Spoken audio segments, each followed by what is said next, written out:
Eka Elsavana sedang melakukan penelitian mengenai hubungan pola makan, kejadian gastritis, dan faktor terkait lainnya.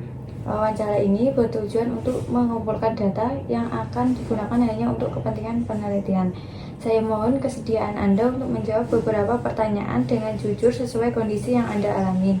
Seluruh informasi yang diberikan akan dijaga kerahasiaannya dan tidak akan disebarluaskan di luar kepentingan penelitian. Apakah Anda bersedia untuk melanjutkan wawancara ini? Bersedia. Baik, saya mulai ya. Ya.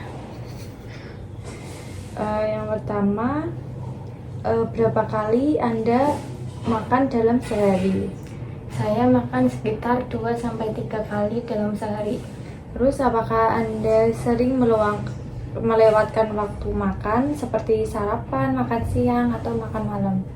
Kadang-kadang saya melewatkan waktu makan, terutama sarapan karena terburu-buru. Apakah Anda sering mengonsumsi makanan pedas? Saya cukup sering mengonsumsi makanan pedas sekitar 3-4 kali dalam seminggu. Apakah Anda sering mengonsumsi makanan instan atau cepat saji seperti mie? Saya sesekali mengonsumsi makanan instan atau cepat saji, biasanya 1-2 kali dalam seminggu. Terus apakah Anda sering minum kopi atau minuman yang berkafein? Saya cukup sering minum minuman berkafein seperti kopi sekitar 1 cangkir per hari.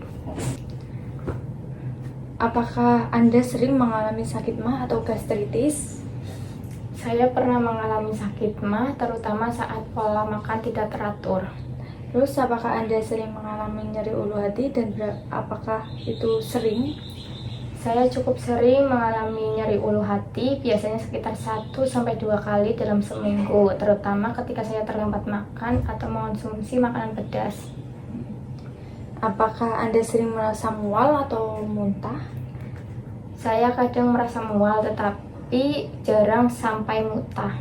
Terus apakah Anda pernah didiagnosa gastritis oleh tenaga kesehatan?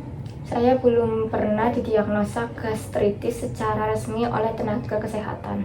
Apakah Anda pernah mengalami perut kembung atau tidak nyaman setelah makan? Saya cukup sering merasa perut kembung atau tidak nyaman setelah makan, terutama jika terlambat makan. Baik, terima kasih banyak atas waktu dan kesediaan Anda dalam menjawab seluruh pertanyaan. Informasi yang Anda berikan sangat membantu dalam penelitian ini. Semua data Anda dijaga kerahasiaannya dan hanya digunakan untuk keperluan penelitian. Jika di kemudian hari diperlukan klarifikasi, saya mohon izin untuk dapat menghubungi Anda kembali. Sekian dari saya. Apabila ada salah kata, mohon dimaafkan. Wassalamualaikum warahmatullahi wabarakatuh. Waalaikumsalam warahmatullahi wabarakatuh.